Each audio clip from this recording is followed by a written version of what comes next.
Don't forget, ko-fi.com/stopwritingalone is a real simple way to show your support for what's going on here week after week.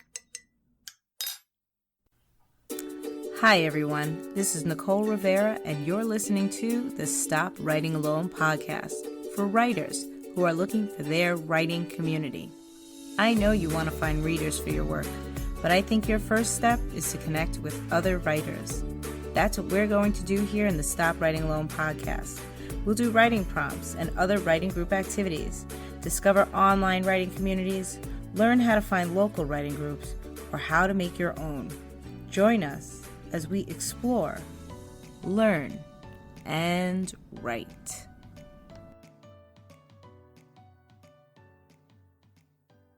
This week's episode of Stop Writing Alone is sponsored by the Creative Ways podcast. Host and long-term designer Emma Isaac's podcast features inspiring conversations with successful photographers, musicians, fashion designers, and more, who generously share tactical advice to motivate and educate creatives to stay on the path. Find it where you listen to your podcast, and be sure to visit her website for a fun freebie at emmaisaacs.co.uk. And you can find that link in the show notes for today's episode. Hi, this is Nicole Rivera, and you're listening to the Stop Writing Alone podcast. As it's October, and I know lots of people have NaNoWriMo on the mind, this is a great time to do some NaNoPrep. And there's like a bunch of different ways of approaching it, depending on what kind of writer you are. If you're what we call a pantser, which means you sit down and write by the seat of your pants, no planning involved, versus a plotter, who is a person who really plans out all the different structures and characters and, all different pivotal plot points before they get started. Or the morph of the two, the plantser. There really are multiple levels of things that you can do in order to get ready for a binge writing session like NaNoWriMo. And some have to do specifically with the project that you're planning on writing, and some have to do with, setting up your life so that you don't have anything in your way when it comes to sitting down and getting the words in. But the first thing that I think is helpful to do, aside from, getting your life in line before NaNoWriMo, let me just say, is like key. Whether that's talking to people in your life and letting them know that, you want to do this, you're going to need a little extra time to do this type of writing, you're truly committed to it. And then also the nuts and bolts of getting your house in order so that there's not some looming sort of chore or project that needs your attention, that'll constantly draw you away from your project. That's like baseline. Whether you're a plotter or a pantser, this is what you need to do. You need to make sure your house is in order. But at the end of the day, we all also need to pick a project to write. So I believe I've mentioned here on the podcast that my son is doing remote learning. And as a result, I have found myself taking first grade all over again. And I think it was last week during writing that my son's teacher said something like, good writers know the difference between a watermelon idea and a seed idea of a story. And I, did the whole work with him, made sure he understood everything. And then I was coming back to my NaNoPrep that I wanted to do with the Stop Writing Alone Happy Campers, which was picking your project. And I couldn't get this ridiculous watermelon out of my head. So the whole how do you pick your project for NaNoWriMo really became how do you pick your watermelon? And so I just want to break it down for you, because this metaphor is, I think, going to be with me for life now. But I now see our stories as watermelons, and how we break them down and write them and consume them is on all the different levels of a watermelon. So I want you to imagine a giant watermelon. Do you have the picture in your mind? It could be like an ovoid, and it's got, green and darker green stripes on it. Okay. That big watermelon is the big, juicy, delicious fruit that you want to present to the world. That is your theme and your big about. And when you are getting ready for NaNoWriMo, what you have to ask yourself is your idea, the big about now, big enough for a novel-length story? Because there are stories that are perfectly fine and well told in shorter form, whether that's a short story, flash fiction, I mean, that's really short, or even a novella. So one of the things that you want to think about is, do you have enough watermelon to go around to get you through an entire month? Once you start cutting up your watermelon into either slices or melon balls or giant wedges, I mean, if you've been to enough barbecues over the summer, you've seen all the various ways that watermelon can be served. Do you want a watermelon margarita? Do you want I'm not going to go too crazy. I'm going to try not to go too crazy with my metaphor here. But how we cut up that watermelon and give it out to the people that are at our barbecue in novel terms is how we're going to serve it, right? So this is your protagonist. Why? So the big giant watermelon is a theme. It's what you want to write about. And the way you're going to serve it is through the lens of your protagonist. They're going to be the one that's experiencing that theme.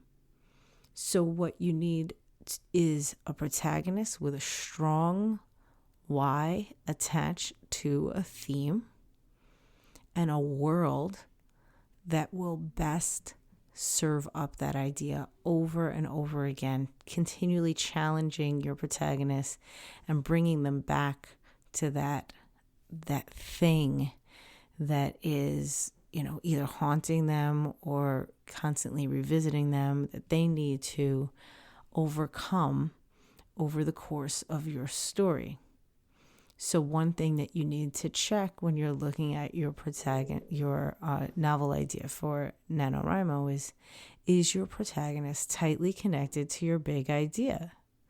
And will your story continue to challenge your protagonist around that big idea? Those are the things that are going to drive you through an entire month of November. Now, inside a watermelon, we also have loads and loads of seeds. Well, if we have like a true non-seedless watermelon, that's my true vision here, guys, is the full watermelon. And those are all the details, the scenes, the specifics that come together to make your story. But the thing is, when you are writing each of those scenes, when you are adding all of those details, they all still have to be part watermelon. Everything has to feed that big about. And that's where we come down to our thoughts about, is this scene going to work? Is this scene not going to work? And the whole killing your darlings thing, right? Is it relevant? Does it connect? Those are seeds, right? If it's a seed, a true seed to your story, then it'll still taste like watermelon. So what is your binge write project checklist? It's two things, just two things.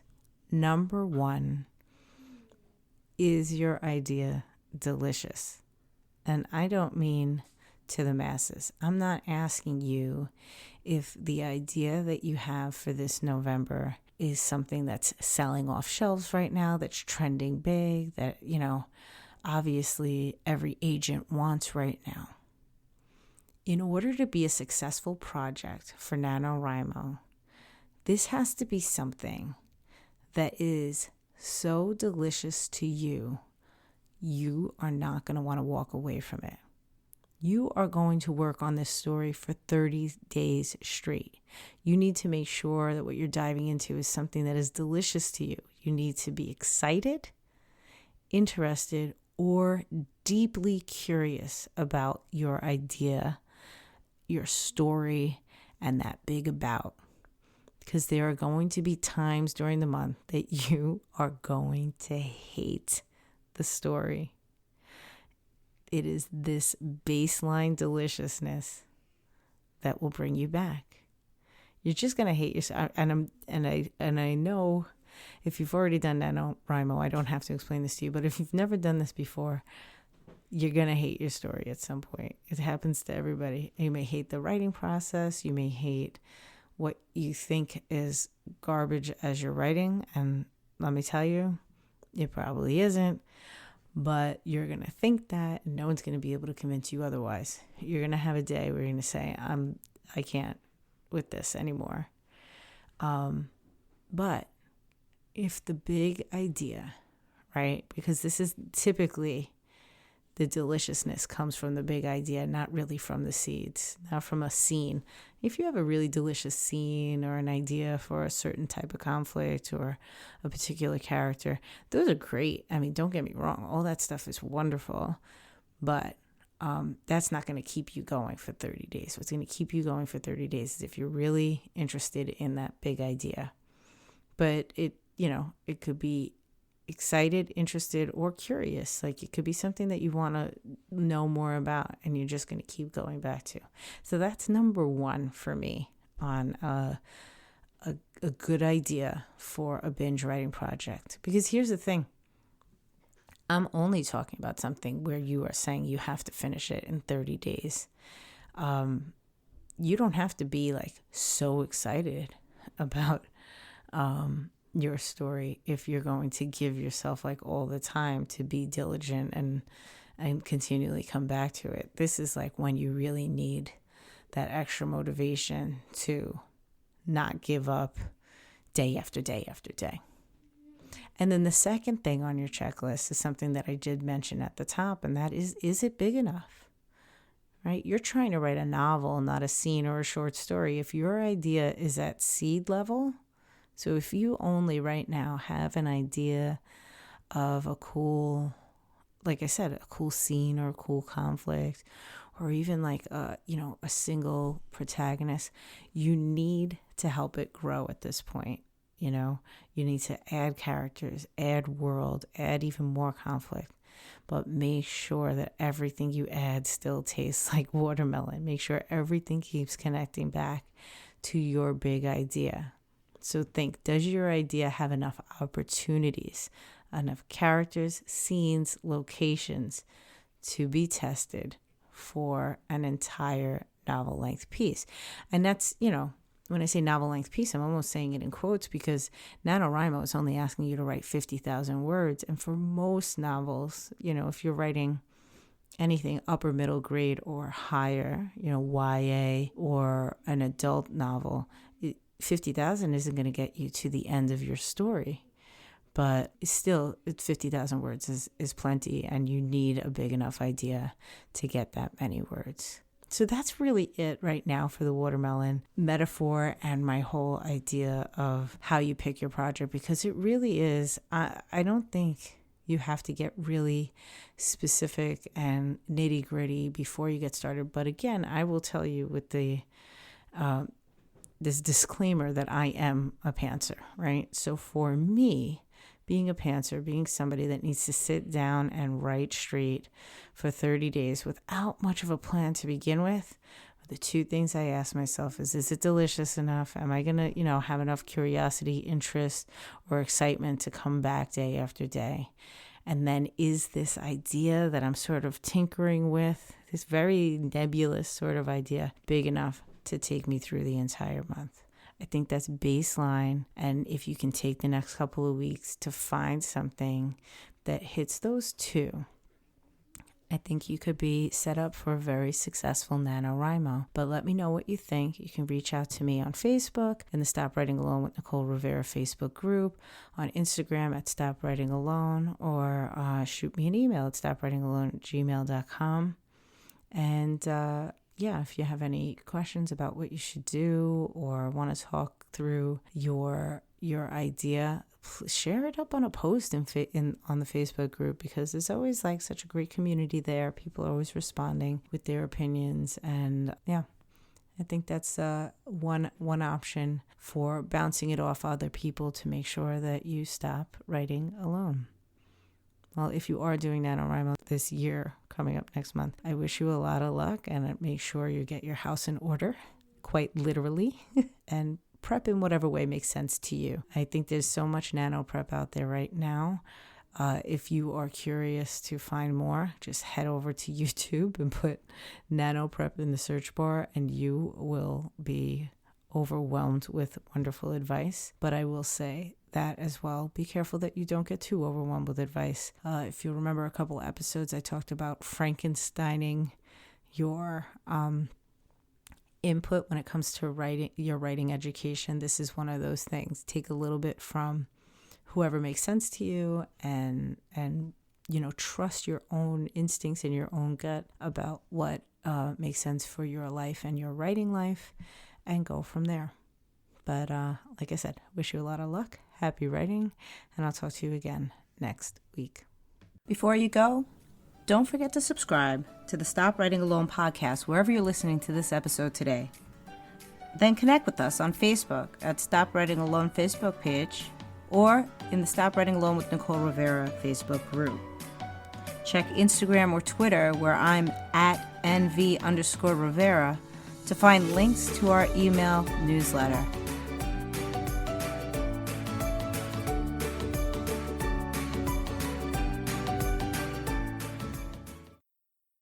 Recording, hosting, editing, producing. It's so much work. Disaster has struck. I finished my coffee. Tell me coffee is coming. ko-fi.com/stop writing alone.